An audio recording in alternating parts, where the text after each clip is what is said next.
On this trip around the county, we'll have you meet NHS football star Dalton Davis, a girl who has overcome open heart surgery in Mackenzie Wheatrow, as well as meeting the Fine Arts Friday hosts. All this and more on this trip around the county.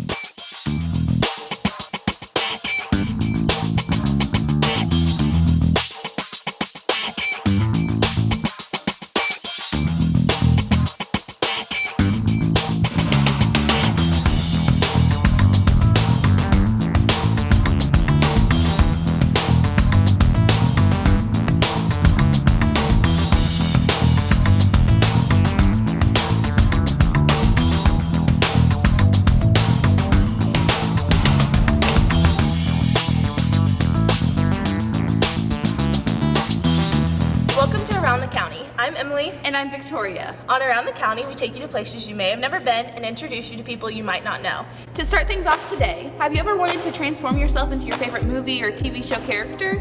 Well, producer Anna Harp shows us how Katie Higginbotham turns this dream into a reality.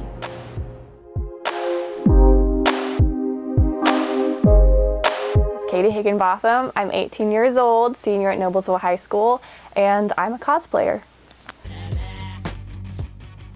You want junk in the trunk? Nah.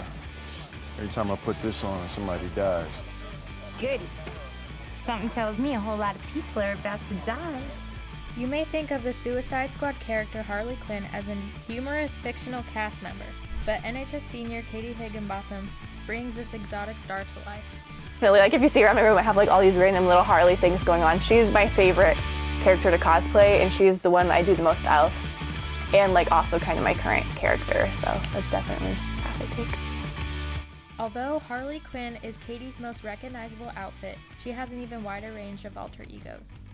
I was a huge fan of Spock from Star Trek, like crazy obsessed fan. I loved Leonard Nimoy, I loved the new version of Zachary Quinto, and I just kind of like fell in love with this like really weird, angsty character.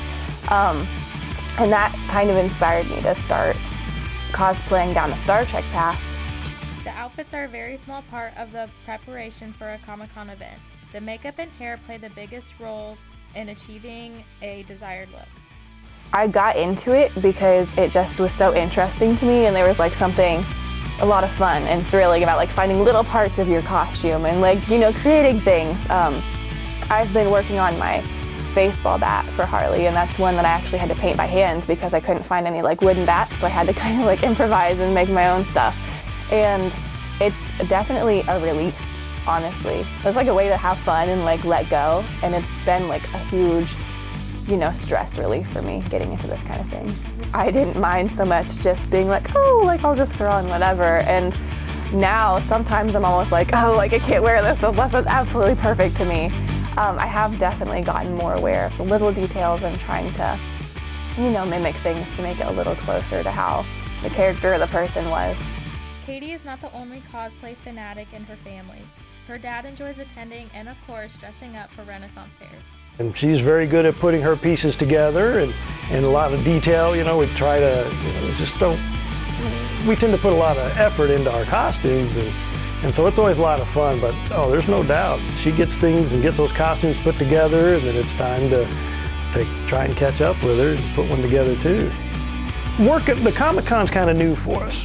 All right, so the Renaissance festivals, we've got some pretty cool costumes that have evolved over the years. We've met some of the vendors that are quite the craftsmen, so we've come up with some nice custom-made pieces for our costumes. So Comic-Con's kind of new, so we're figuring out sources to get things and the costumes, but you know, I've kind of got a vision from a Comic-Con one. It's a little different, so you know, superheroes and things like that. So the vision in the future is I'm looking at a Green Lantern costume, but the key to that one's going to be, want the lantern on the chest to glow. So I want to light up, so that's what I'm working on right now. Well, again, we've always enjoyed doing it, and it's, if you've got a vivid imagination, it makes it really fun. You can be anybody you want to be that day for that short amount of time. Though their involvement in this seems like an extracurricular activity, cosplay has been a way for Katie and her father to express themselves. My dream, honestly, is to work on movies, and I would love to be a film actress, so I love dressing up and I love being in character. And I think cosplay is a really cool way to explore like characters that are already out there and just have fun with, you know, fandoms and geeky things that you enjoy, just like geek out. Yeah. People can express themselves in so many different ways, whether that is through sports or music or even finding your inner comic book character.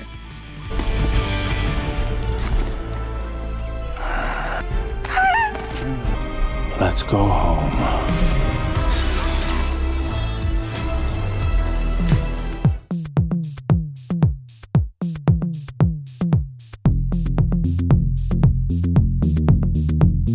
We're back now with Katie Higginbotham. Katie, thank you for being here. How are you? I'm good. How are you? Oh, I'm good. What is the hardest thing about cosplay? Oh, the hardest thing I'd have to say is probably trying to find all the right pieces that you want, because if you can't buy them, then you have to try and make them, and if you don't know how to make it, then you have to learn a skill, which is, it can be fun, but it's also hard to find everything. And do you remember the first time you ever dressed up? I mean, I guess I've been dressing up for like Halloween and stuff since I was like 1, but the first time I genuinely dressed up and like really enjoyed it and went all out was probably like 4 or 5 Halloweens ago, and I decided I wanted to be like the female version of Spock from Star Trek, and like that was the first time that I just really got into it. And is cosplay something you see yourself doing for the rest of your life? Probably for a while. Honestly, I would like to continue as I get older. Like, I don't know how I'll feel when I'm 60 or something, but I'd like to. I mean, that'd be fun. And how would your life be different without cosplay? I'd say it would be a lot less entertaining, a lot less interesting. It's definitely a good stress release and just like a fun hobby and a great way to meet people. And I think I'd miss out on a lot of like opportunities and events if I didn't do it. And what are some of those opportunities and events that you've seen through cosplay? Oh, one of my favorites is definitely Comic-Con. I mean, you can definitely go without cosplaying, but it's a whole different experience if you go and dress up and like get into it, and you can like interact with other people who are also interested in it, and I've made a lot of really good friends that way. Yeah. And you did recently go to Indiana Comic-Con. I did. It was a lot of fun. What were some of your favorite experiences and your favorite things about it? Oh goodness, one of my favorite things is that it's definitely growing and getting bigger, because obviously we are in Indiana. It isn't like New York or California or something, so it is kind of small, but it's definitely bigger than last year, which is awesome. My favorite thing is definitely the little kids who get into it. My favorite part was definitely talking to them and interacting with them. All right, and what is your favorite thing about being a part of the cosplay community as a whole? My favorite thing is probably how accepting and open the community is. Like, you can just be as wild and crazy as you want, and everyone's very friendly and very like positive towards it. All right, thank you for being here, Katie. Absolutely, thank you for having me.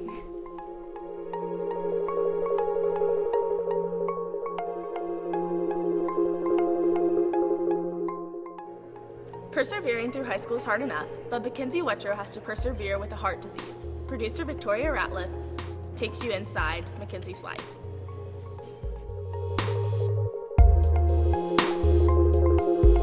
It's really just, it's being able to live your life and dealing with this disease.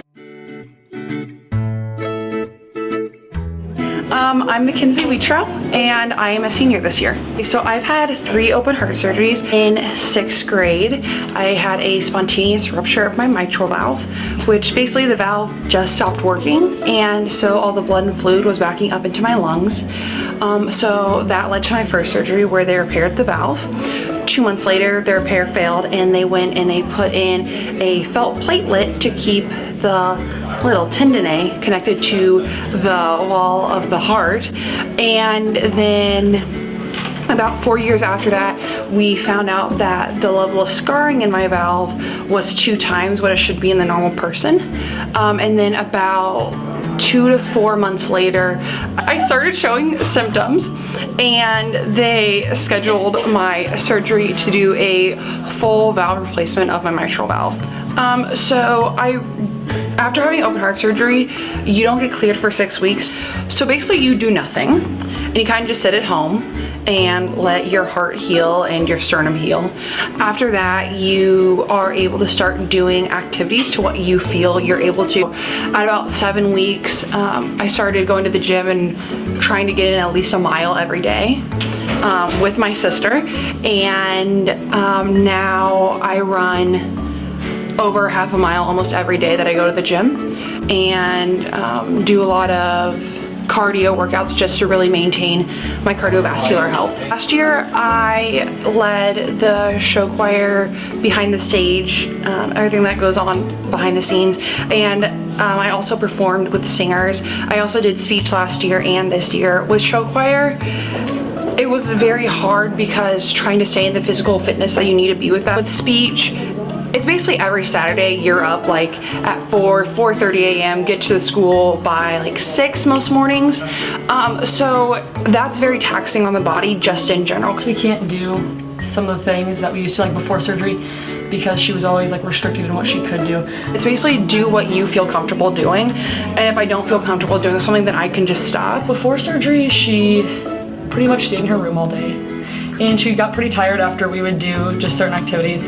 Now we can just do more things that involve exercise. After my surgeries, my parents were very cautious. They were like, you can't do this, can't do this, can't do this. But I kind of persisted, and I was like, I'm gonna do this. So I've really just done what I felt comfortable doing and what I enjoy doing. There's no cure for it. You can fix the heart, but eventually I'll have another surgery. There's nothing really that can be done. So as long as I live my life to the fullest and I'm happy, that's really all that matters to me.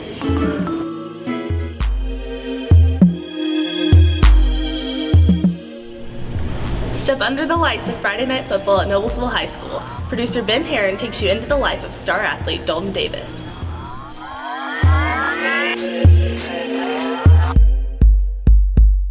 Dalton Davis is a sophomore AHS football player with many accomplishments this year. This past year I was all conference. I was defensive line MVP, and that's really it. I can't really think. I don't really know my individual stats like off the top of my head. Even after a successful season, Dalton has more goals he wants to accomplish. This year, individually, I want to be all state. I just want to obviously like raise my individual stats, more tackles, stuff like that. And as a team, I want to win more games, win a sectional, stuff like that. Although Dalton is a great football player, he wants to be remembered as more than just a football player here at AHS. I'm just going to try to be as good as I can be, do well on the football field. People may remember me for that, but I want people to remember me for more than just the football stuff, so I'll do good things around the school, help out with unified sports and stuff like that. AHS quarterback Ryan Barnes and one of Dalton's best friends talks about how great of a teammate Dalton is. Dalton Davis is a great teammate. He cares a lot about the game. You can always rely on him in the game, and he's probably one of the most competitive guys out there. With all the success Dalton has had in his early high school football career, his future is very bright. Just ask head football coach Jason Simmons. I think the future is bright for Dalton. He's got to become a better change of direction finisher, which has been a priority for him this offseason. But the future is certainly bright. As we hit the evaluation period right now in the middle of April into May, there's been a lot of schools come through already for Dalton that are showing some interest in him at the Division I level. We anticipate more coming through in the next couple of weeks. After his high school career, Dalton has one goal he wants to accomplish, his dream of playing D1 football.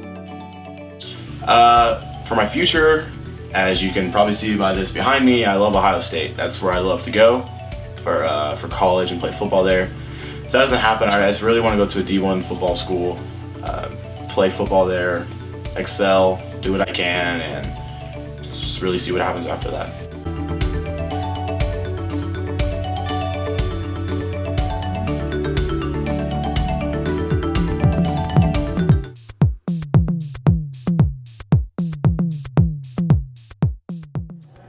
explore the NHS engineering department with producer Ethan Case. Ethan takes us into the life of Luis Salazar, who's an outstanding student in this department.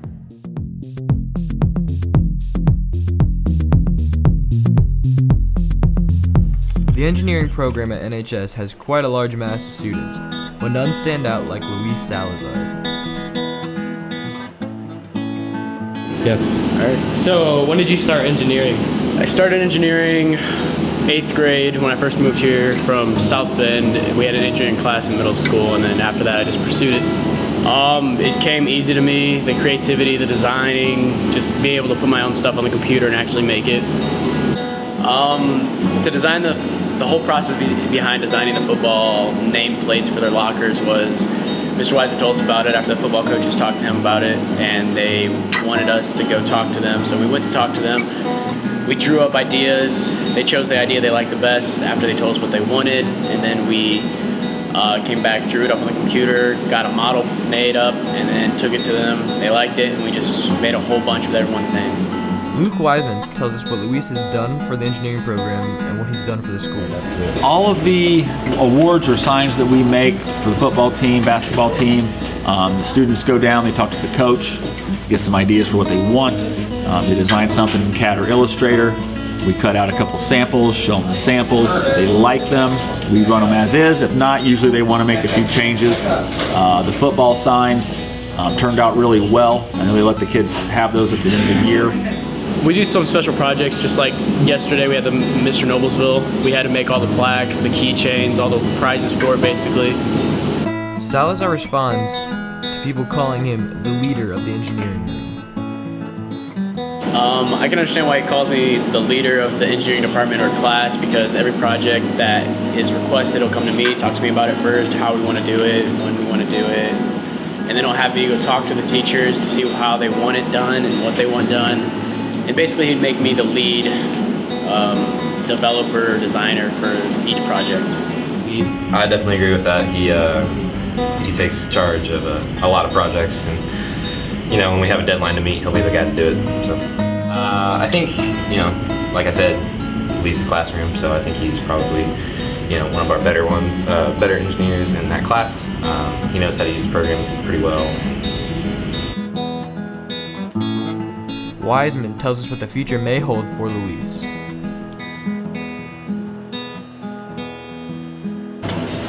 SMC is a pneumatics company. They make pneumatic fittings, pneumatic parts, anything that runs off compressed air.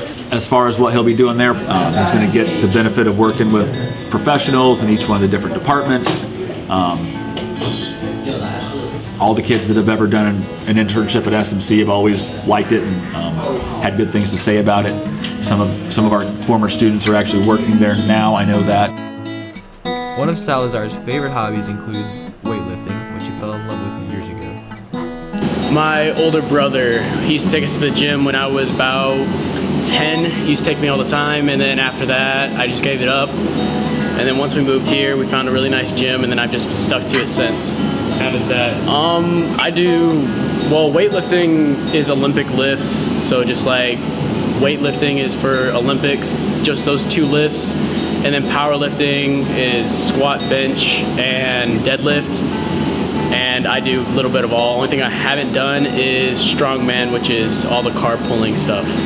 And then usually the gym I have time for in the morning before school at around 4. Drew Kissel goes into detail about his relationship with Luis. I've known Luis for about 3 years, since freshman year, so almost 3 years of school. Yeah, I do, but only in school. I do know that outside of school, though, that he goes even harder than he does in here, so. Kissel talks about his experience weightlifting with Luis. In school, definitely, but we also have some pretty big guys in school, but I know that he puts a lot of work in outside of school, too, so based on that, I'd say he's one of the better lifters, yeah. Luis tells us about what he wants for his future. I want to go right into college, not get a job right after high school. I'm able to. I've gotten offers before about getting a job right out of high school for engineering, but I'd rather just go to college and get a better understanding of engineering and to further develop my skills. Engineering is just a way to show your creativity, put your ideas that you have on paper into real life and into the process of life. And I really hope to go to Purdue and pursue that. I haven't thought that far, but like somewhere in designing field where I actually get to design stuff, lay it out, and then go out and build it. So like whether that be architecture, designing, anything really. Okay. We all see Fine Arts Friday every week, but what we don't see is how much work they put into it or who they actually are. Producer Leanne LeGroux takes us behind the scenes of Fine Arts Friday. We see Fine Arts Friday every week, but how did this idea get started? Where did it come from? They would see the sports segment and they said, why is there never anything on the announcements about the music and the arts? Miss Robinson started doing took over the music history class, and she was doing video projects, and she brought me Jonathan and Kelsey's video project just because it was hilarious and really well done. So I asked Jonathan and Kelsey if they would consider producing something. Jonathan and Kelsey ran with it and turned it into, kind of the really cool thing that it's become. After Jonathan and Kelsey graduated, Fine Arts Friday got new anchors. I am Marin Thornberry. I am 16 years old and I am in 10th grade at Noblesville High School. I'm Cameron Legacki. I'm a junior here at NHS. Marin Thornberry gave a walkthrough of how a Fine Arts Friday episode gets put together. Normally we'll start with filming our Artist of the Week just to get that out of the way and make sure that we have that down, and then we'll work on filming our intros and outros and catching ourselves up on whatever news is happening that week, whatever is happening in the Fine Arts Friday world, and then we'll put it together. There's not really a process to pick them. We normally will ask around friends who are involved in whatever activity that person does. Like recently, I texted my friend and said, do you know any orchestra people who are doing ISMA? And we always try to make sure they're seniors. But who are Marin Thornberry and Cameron Legacki? I play clarinet in the concert band, and I'm also in marching band playing that instrument. And I also play tenor saxophone in jazz band, and outside of school I play piano and take lessons for that. And then I'm also involved in the winter color guard. Me and Legacki have been friends since my freshman year, so his sophomore year, and we hang out all the time, so he's probably one of my best friends.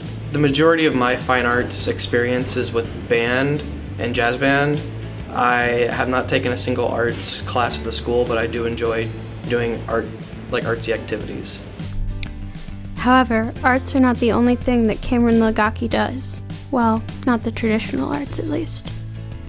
I'm a huge gamer. I consider gaming kind of an art because it's somewhat of an entertainment value, and not really somewhat, it really is an entertainment value. That's what the big thing of gaming is. And every once in a while there's a game that comes out where it's people are all wow, this is such a beautiful game, and it's yeah, this is a piece of art. It's all the art, so we want to make sure it's Fine Arts Friday. It's not fine music or whatever. It's everything. It's paintings, pictures, theater, show choir, band, any artistic side should be represented on Fine Arts Friday.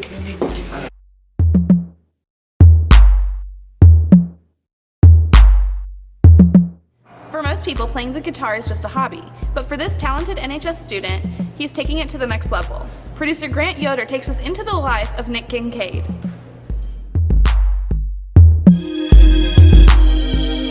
Nick Kincaid is a senior at Noblesville High School.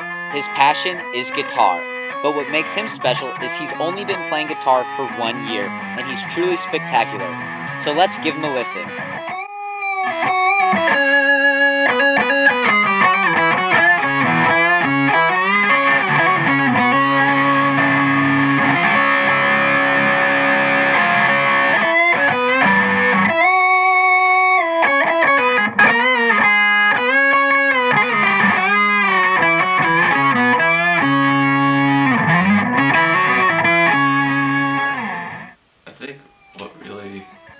Attracted me to playing guitar was watching videos and stuff of bands playing, just saying like I want to do that, you know, like, and then hearing music on the radio that I wanted to be able to play and kind of just replicate, I guess. That just sounded really cool to me.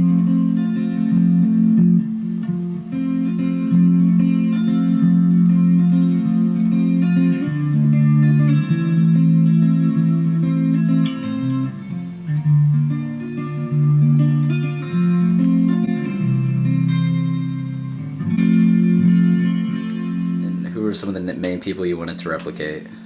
Oh, like, probably in the beginning, like, Slash and Paul McCartney and Eric Clapton, Hendrix and all those kind of guys, just older stuff, but still, like, really, really cool stuff.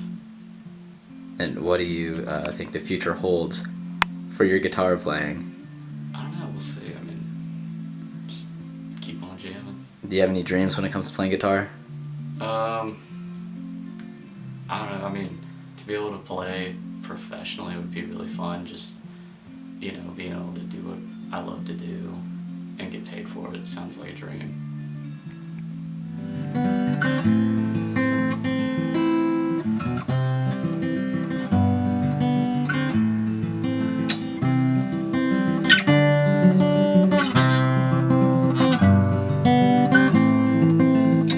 Yeah, I've been jamming with Nick for quite a long time. He's pretty good. I hope to be as good as him someday.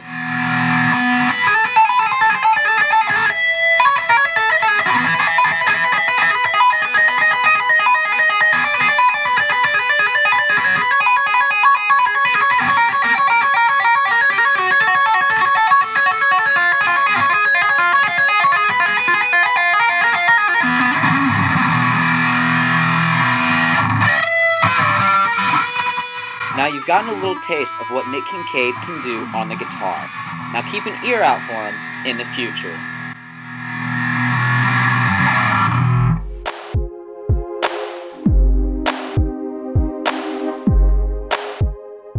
Take one. That's all for this trip around the county. I'm Emily. And I'm Victoria. Join us back here next time for another trip around the county.